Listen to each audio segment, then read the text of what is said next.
감사합니다, 주님. 오늘도 새날을 주시고 코로나 감염증에도 불구하고 우리 성도들을 주님의 자녀로 불러주시고 눈동자와 같이 보살펴 주심에 감사드립니다. 지난주 예배를 드리고 돌아가 한 주 동안 사는 동안 주님 전을 벗어나 주님의 가르침대로 살지 못함을 이 시간 고백합니다. 나태한 죄, 마땅히 해야 할 일, 전도를 위한 헌신, 재물, 삶의 주권, 섬김의 부족, 성도들을 사랑으로 대하지 못하고 나의 생각과 주장으로 주님의 뜻을 가린 죄, 이 시간 모두 주님께 회개하오니 주님의 보혈로 저희를 용서하여 주소서. 오늘은 특히 스승의 주일로 섬깁니다.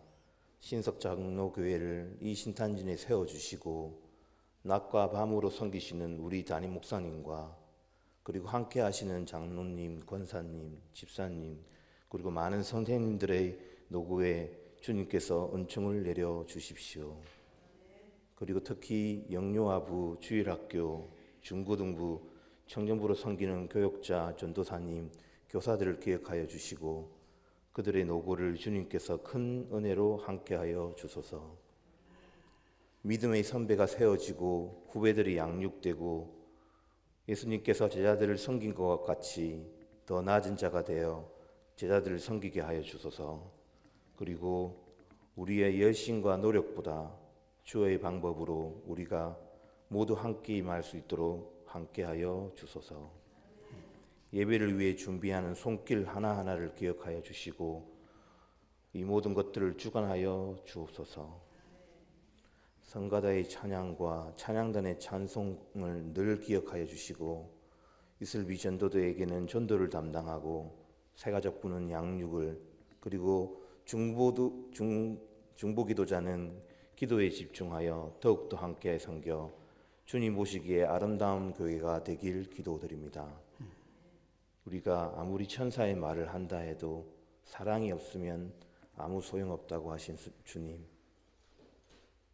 주님의 자녀들, 우리 형제 자매들을 사랑으로 섬기게 하여 주소서. 그러므로 이제 그리스도 예수 안에서 있는 자에게는 결코 정죄함이 없나니 이는 그리스도 예수 안에 있는 성령의 법이 죄와 사망의 법에서 너를 해방하였습니다. 마음이 합한 자 다윗처럼 만일 하나님께서 여러분들에게 여러분들의 생애에 가장 귀한 거, 여러분들의 생애에 가장 소중한 거, 가장 멋진 거 하나님이 여러분들에게 주시겠다고 하면, 여러분들이 구하는 걸 주시겠다면 여러분 어떤 선물을 구하시겠습니까? 트럭 한 대요? 그 뒤에 가득한 돈다발 그겁니까? 아니면 정말 믿음 있는 사람은 선교사들을 마음껏 돕고 주의 일을 할 수 있는, 사용하고도 남음 있는 그런 물질? 아니면 좀 더 마음이 열려진 사람은 이 바이러스를 해결할 수 있는 백신을 구하는 사람도 있겠죠. 사람들마다 소원은 참 여러 가지가 많습니다. 만일 그런 기회가 온다면 나는 뭘 구할까? 한번 생각을 해보시기 바랍니다. 답은 없습니다. 여러분들이 그 답을 가지고 있는 거예요. 벌써 3,500년 전에 이 솔로몬에게도 이런 기회가 왔습니다. 네가 원하는 게 뭐냐? 이게 실제로 있었던 일이에요. 보통 사람들은 원하는 게 뭐예요? 돈, 또 명예, 또 권력, 건강, 또 장수하는 거, 오래 사는 거, 거의 대동소이합니다. 그런데 오늘 성경에 보면 3장 15절에 지혜는 진주보다 귀하니 네가 당신이 사모하는 모든 것에 비교할 수가 없도다. 지혜는 진주보다 귀하니 네가 사모하는 모든 것, 네가 바라는 모든 것보다 비교할 수 없도다.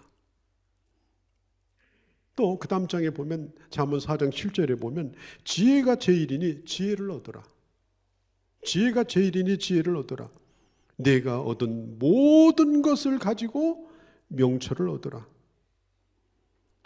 여러분, 지혜는 이 세상에 어떤 것과도 비교할 수 없기 때문에 성경은 그것을 구하라고 말하고, 성경은 그것을 위해서 투자하라고 말하고, 또 성경은 그런 사람이 되라고 말합니다. 난 놓고 기억자도 모르는 사람도 그가 지혜를 가진 사람이라면 그는 모든 것을 가진 사람입니다. 모든 걸 다 가진 사람이라 할지라도 그에게 지혜가 없다면 분명히 그가 가진 것들은 그 인생을 다 망가뜨려 놓을 것입니다. 그래서 지혜로운 자는 복을 받는다라고 성경은 말합니다. 우리 예수님도 이 어리석은 자가 얼마나 불행하게 되는가. 여러분, 지혜로움의 반대가 뭐예요? 어리석음이잖아요. 어리석은 자가 얼마나 불행하고 얼마나 끔찍하게 잘못되는지에 대하여 주님은 말씀하셨어요. 어리석은 부자 얘기. 그렇죠? 어리석은 부자 얘기. 어떻게 됐어요? 죽었더니 꽝이었어요. 죽을 때 할 말이 없었어요. 어리석은 부자 얘기. 죽을 때 할 말이 없었어요. 또 어리석은 다섯 처녀. 어떻게 됐어요? 버림받았어요. 문 바깥에서 버림받았어요. 어리석은 건축자, 모래 위에 집을 지은 건축자 어떻게 됐어요? 다 무너졌어요. 그러니까 우리 예수님이 일관되게 하는 얘기가 뭐예요? 이 어리석은 것은 그야말로 그 인생에 있어서 최악이라는 거예요. 최악. 어리석은 것은 그가 가질 수 있는 가장 나쁜 것이라는 거예요. 그래서 성경은 어리석은 자가 되지 말고 지혜로운 자가 되라. 지혜로운 자가 되라. 요한 칼빈 선생은 이런 말을 했습니다. 교만한 자에게 지혜를 가르치는 것은 당나귀에게 음악을 가르치는 것보다 더 어렵다. 교만한 자에게 지혜를 가르치는 것보다 당나귀에게 차라리 클래식 음악 가르치는 게 더 쉽다. 그러니까 교만한 사람은 본래 어리석다는 것이에요. 그리고 교만한 사람은 지혜롭게 될 가능성이 별로 없다는 얘기예요.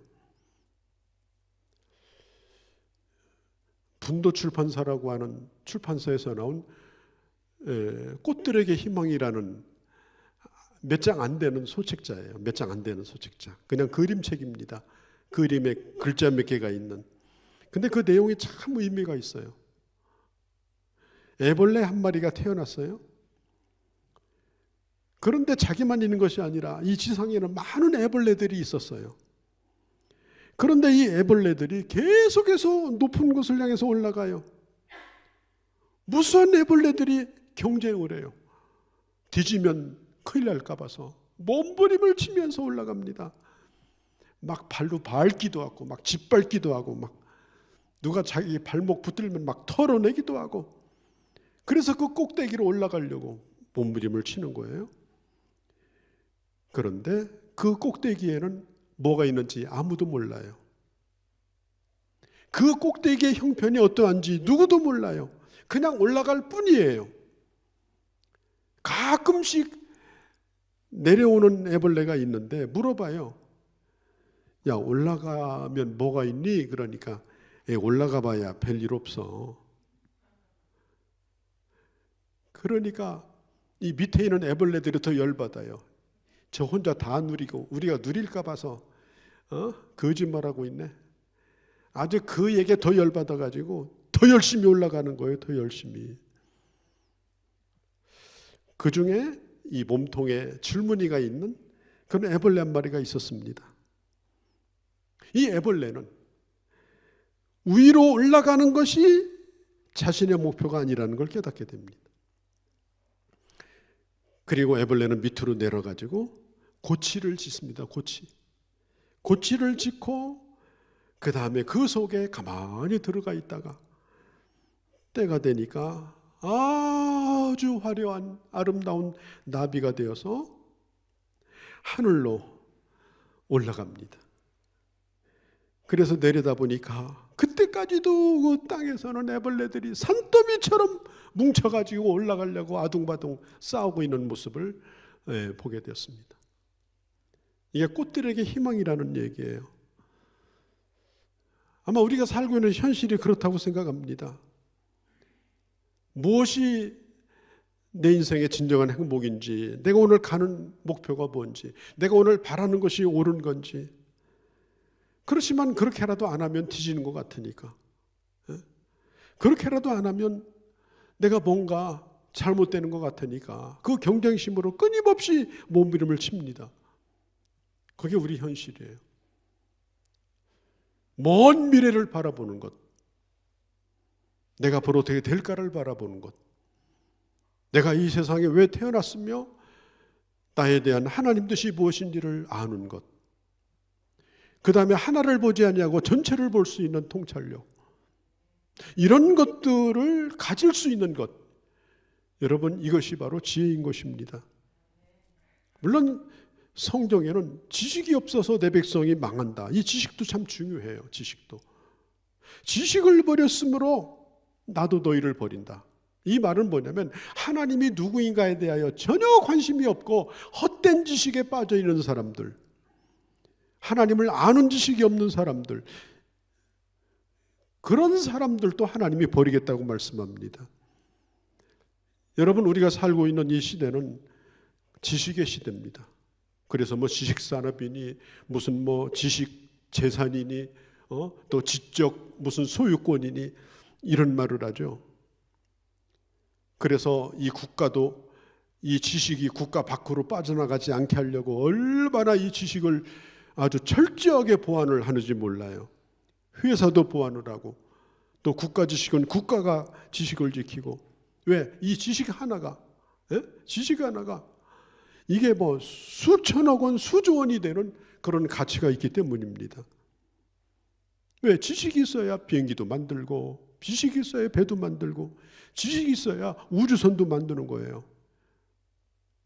왜 후진국이 못 만드느냐? 사람이 없어서 못 만드는 게 아니라 지식이 없어서 못 만드는 거예요. 그러니까 여러분, 이 지식이 참 귀한 시대입니다.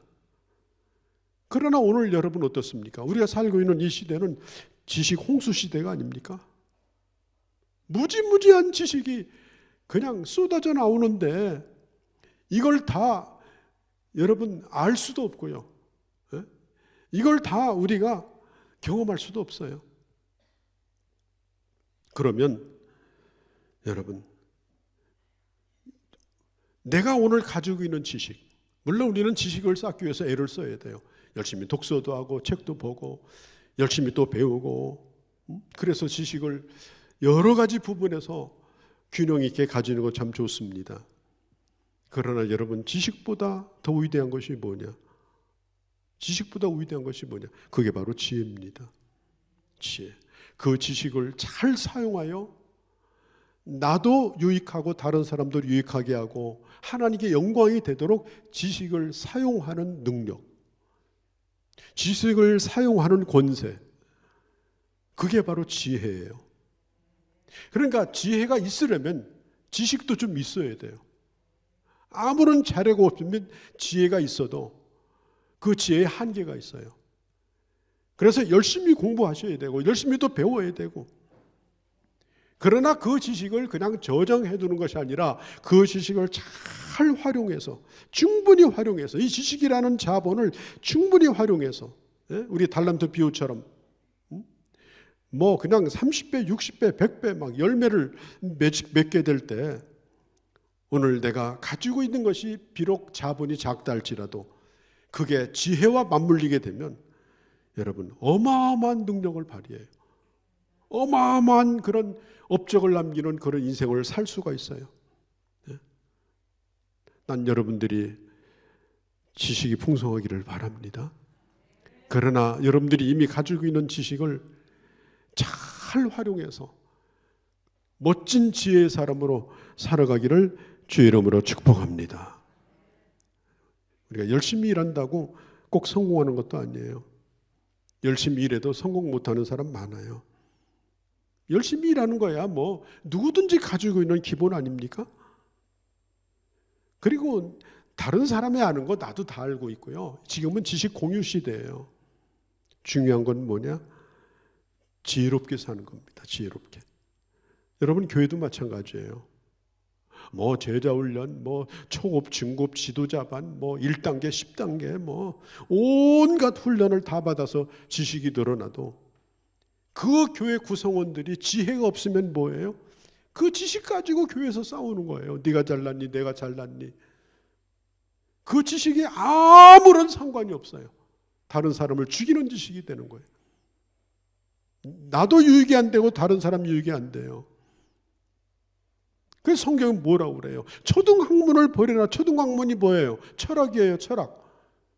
이 세상의 철학, 이 세상의 논리, 그런 걸 가지고 논쟁에 빠져서 다투고 싸우고 그게 교회에 유익이 되느냐? 유익이 되지 않습니다. 그 지식에 지혜를 더할 때 그가 배운 하나님의 말씀이, 그가 가지고 있는 지식이 자신도 하나님의 교회도 유익이 되는 것입니다. 그러니까 여러분들이 가지고 있는 지식이 지혜로 흘러가지 못하면 반드시 그건 교만으로 흘러가요. 아주 교만해져. 교만한 건 약도 없어요. 교만하지 않기를 주의 이름으로 축복합니다. 왜? 이건 가장 비극적인 일이에요. 교만한 건. 내가 가지고 있는 지식을 정말 지혜롭게 잘 활용해서 그걸 가지고 하나님의 뜻을 분별하고 그것을 가지고 하나님의 말씀을 실천하는 데 사용을 하셔야 되는 거예요. 지혜를 귀히 여기는 자가 되십시다. 열왕기상서 12장에 보면은 이 르호보암이 솔로몬의 아들이에요. 솔로몬이 이제 죽고 나서 통일 왕국, 이스라엘 나라에서 가장 왕성한 때가 솔로몬의 때 아닙니까? 통일 왕국을 선물로 받아요. 노력한 것도 없이 나라를 받은 거예요. 그런데 백성들이 르호보암에게 와서 요청을 합니다. 왕이요, 너무 세금이 많습니다. 조금 세금 좀 줄여주십시오. 세금 좀 덜어주십시오. 그래 르호보암은 그 얘기를 듣고 나서 자기 아버지를 도왔던 원로들을 소집을 합니다. 그러니까 그 원로들이 이렇게 말합니다. 왕이요, 백성들의 몽해를 가볍게 해주십시오. 백성들의 몽해를 가볍게 해주십시오. 그러면 백성들이 왕을 따를 것입니다. 그러면 백성들이 왕을 섬길 것입니다. 이 말에 르호보암이 기분이 팍 상했어요. 아니 왕을 뭘로 보고, 왕은 백성 위에 있는 거 아니야? 이런 생각을 가지고 자기 친구들을 찾아갔어요. 젊은 친구들. 그래가지고 그 친구들과 상의를 합니다. 뭐라고 얘기했는지 아세요? 아직 배불러서 저런 소리 한다. 더 쪼여라. 더 때려라. 더 짓눌러라.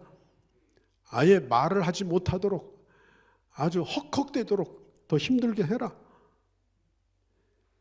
그래가지고 결국은 그 젊은 친구들의 말을 따르고 솔로몬의 아들인 르호보암이 왕이 됐는데 백성들이 다 떠나갑니다. 12지파가 되는 이스라엘 이 지파가 10지파가 르호보암을 다 떠나가 버려요. 그래서 예루살렘을 남겨두고 10지파가 다 북쪽으로 올라가 버려요. 그리고 여로보암이라는 사람을 왕으로 세워가지고 나라가 분립이 됩니다. 그래서 남북이 그때 갈린 거예요. 여러분, 이 지혜를 기여기는 것이 얼마나 중요한지 몰라요. 그 어떤 것보다도 중요합니다. 아무리 뭐 젊고 능력 있고 돈이 많고, 여러분 지혜가 없는 사람은요 결국은 망하는 거예요. 결국은 갈라지는 거예요. 사람들은 이 보석을 참 귀히 여기죠. 좋은 보석으로 몸을 치장하면 자신도 가치가 좋아질 거다.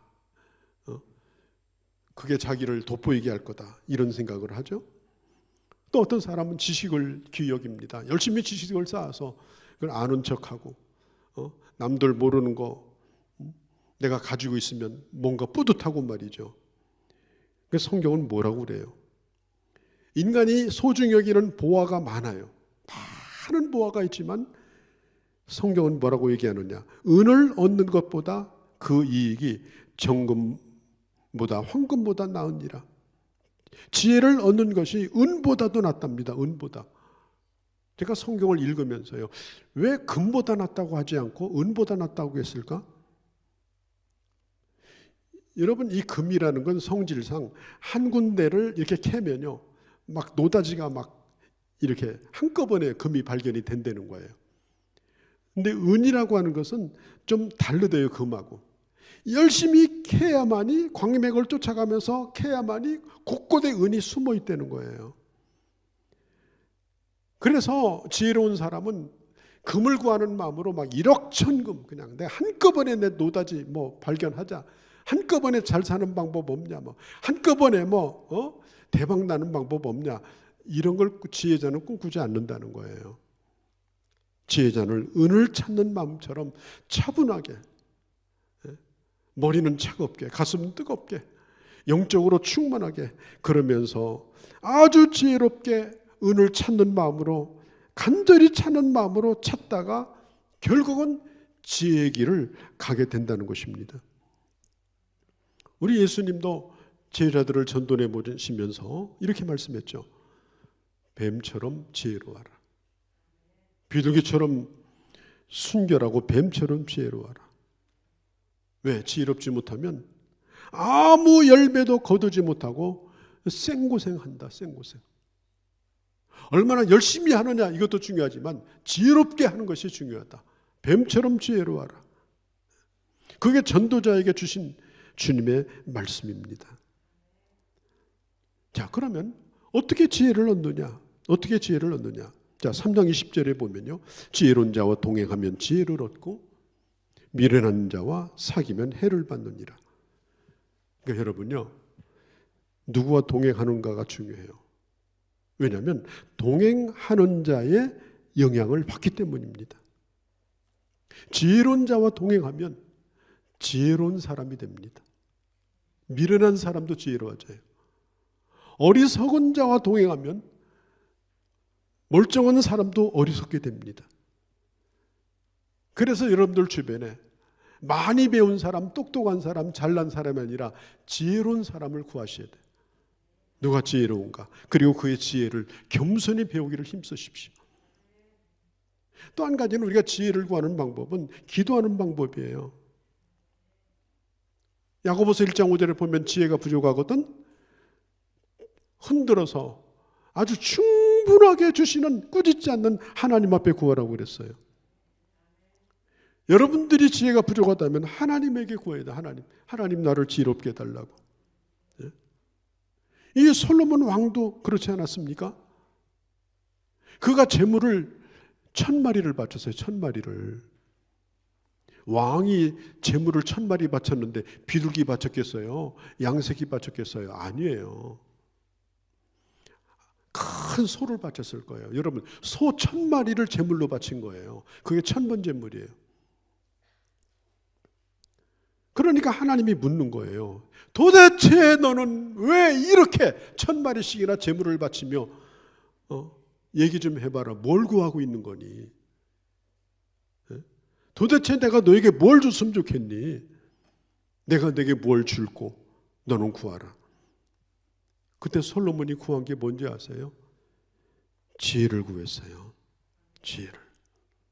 백성들의 말을 잘 들을 수 있는 귀를 주시고, 그리고 그 말을 충분히 이해할 수 있는 마음도 주시고, 그리고 재판을 바른 판단을 가지고 할 수 있도록 내게 지혜를 주시옵소서.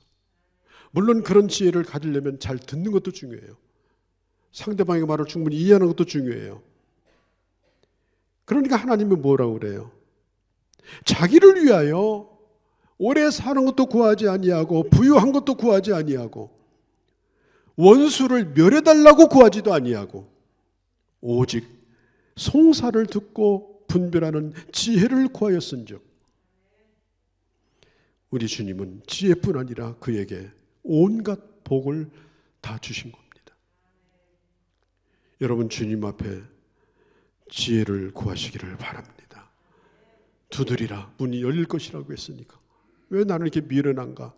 낙심하지 말고 하나님 앞에 늘 지혜를 달라고, 오늘 내게 주어진 일들, 내가 오늘 결정해야 되는 것들, 이런 것들 앞에서 하나님 내게 지혜를 달라고, 그리고 그 지혜를 붙들면 그 지혜를 따라서 이 고구마 줄기에 고구마가 주렁주렁 딸려 나오는 것처럼 그때부터 모든 것이 그 지혜에 딸려 나오는 겁니다. 네. 특별히 여러분, 누구에게 지혜를 주느냐? 지혜는 실천하는 자에게 지혜를 주십니다. 머리로 알고 있으면 안 돼요. 참 지혜는 뭐냐? 실천하는 겁니다. 자기가 가지고 있는 지식을 이용해서 그대로 실천하는 거예요. 마태복음 7장에서 우리 주님이 산상보훈의 결론을 지으면서 뭐라고 그래요? 하나님의 말씀을 듣고 행하는 자가 지혜로운 자니 이는 반석 위에 집을 짓는 자와 같다. 그러니까 참 지혜가 뭐냐? 이것은 말씀을 듣고 반석 위에 집을 짓는 사람이 참 지혜다. 이게 무슨 얘기예요? 힘들어도 반석 위에 집을 짓는 게 얼마나 번거롭고 힘들어요. 그래도 그 말씀대로 순종할 때에 바로 그가 지혜로운 자가 되어진다. 오늘 성경도 말하죠. 복이 있나니, 지혜로운 자가 복이 있나니. 자, 오늘 이제 본문으로 돌아가 봅니다. 지혜의 우편에는 장수가 있다라고 말합니다. 지혜의 우편에는 장수가 있다. 지혜로운 사람은 몸에 해로운 건 마시지도 먹지도 않습니다. 왜? 지혜로우니까. 그러니까 건강한 삶을 살아요. 지혜로운 사람은 정신 건강에 해로운 걸 취하지 않습니다. 그러니까 정신이 건강한 거예요. 미련한 사람은 자기 몸이 다 상하는 줄 모르고 그냥 미각만 따라갑니다. 왜? 미련하니까.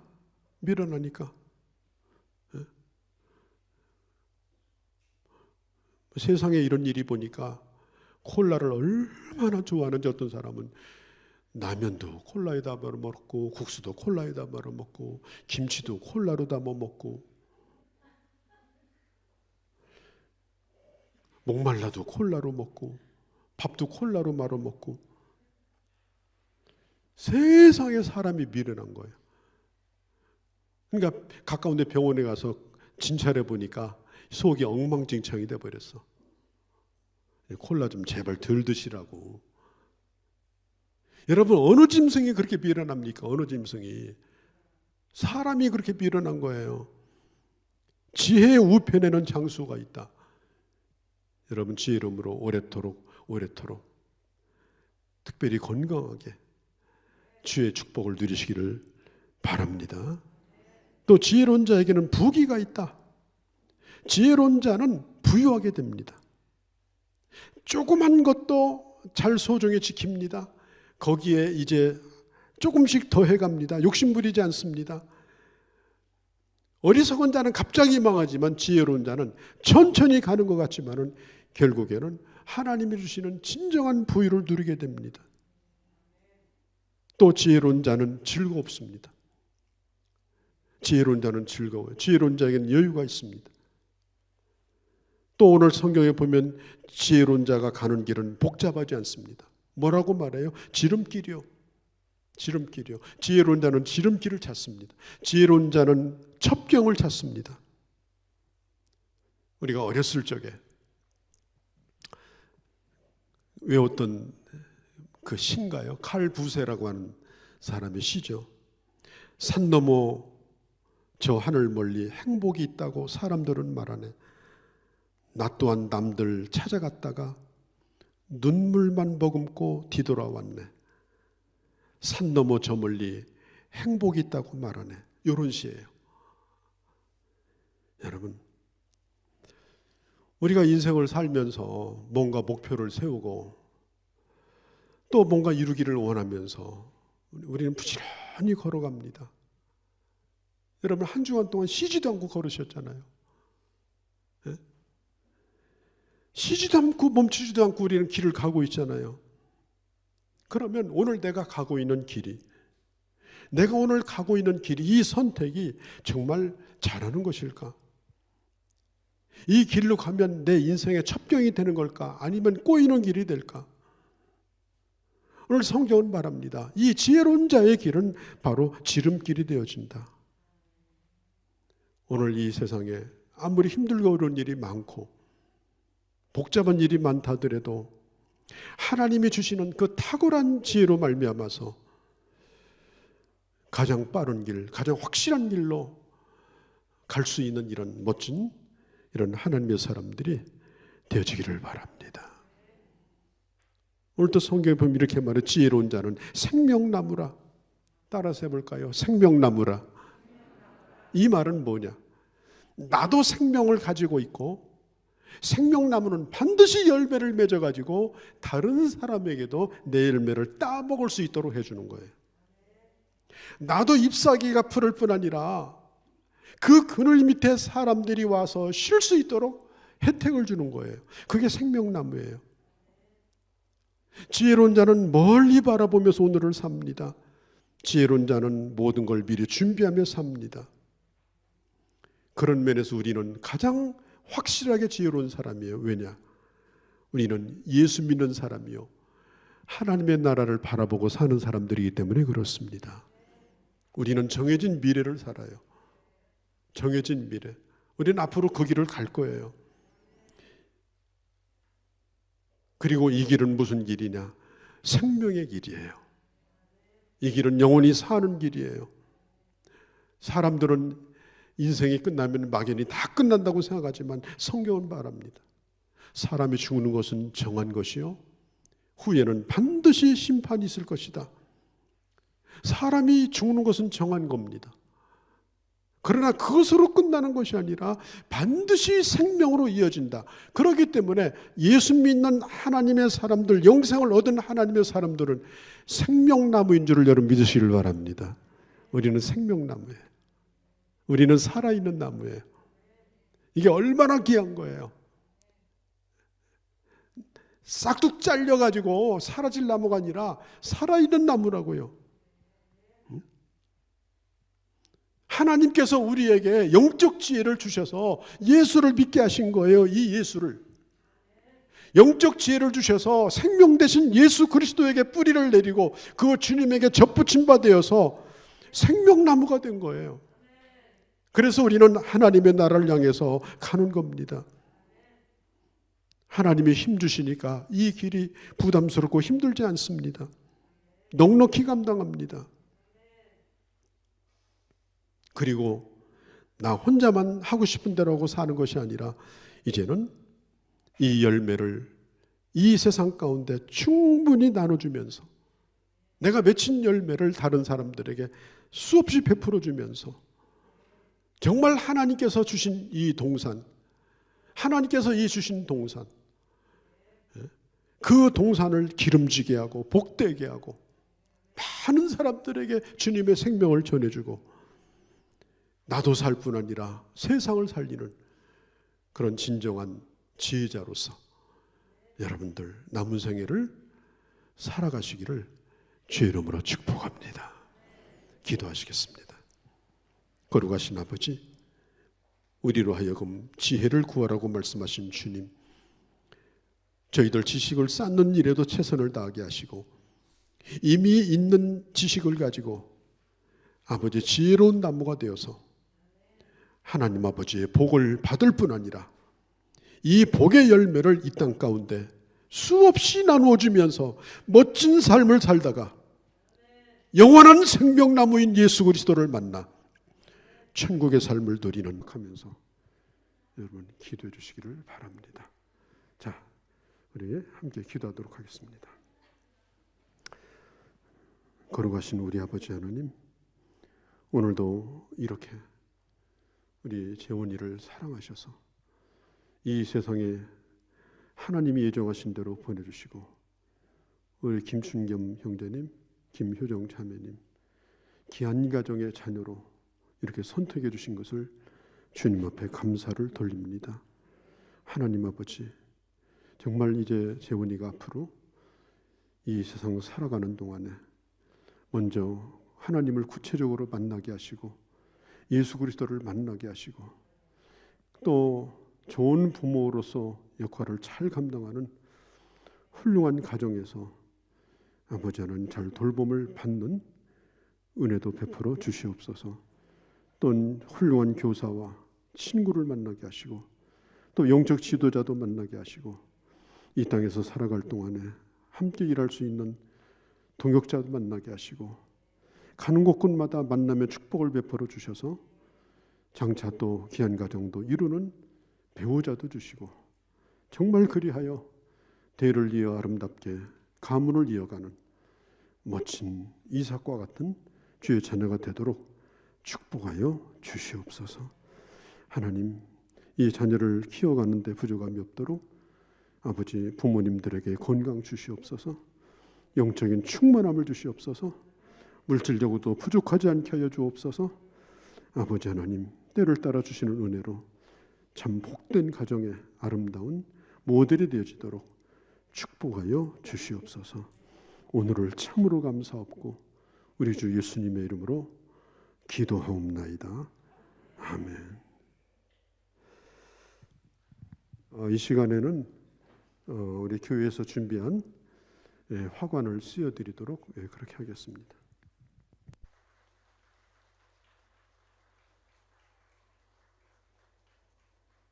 이제는 우리 주 예수 그리스도의 크고 무한하신 은혜와 하나님 아버지의 극진하신 사랑하심과 성령 하나님의 감화 감동 역사하심이 오늘 2부 예배에 참석한 주의 자녀들 머리머리 위에와 그리고 이 땅 가운데 하나님이 보내신 귀한 아들 오늘 첫 번째로 예배에 나와 영광을 돌린 귀한 자녀와 또 귀한 가정 그리고 사랑하는 우리 교회와 대한민국과 모든 열방 가운데 이제로 영원히 함께 계실지어다.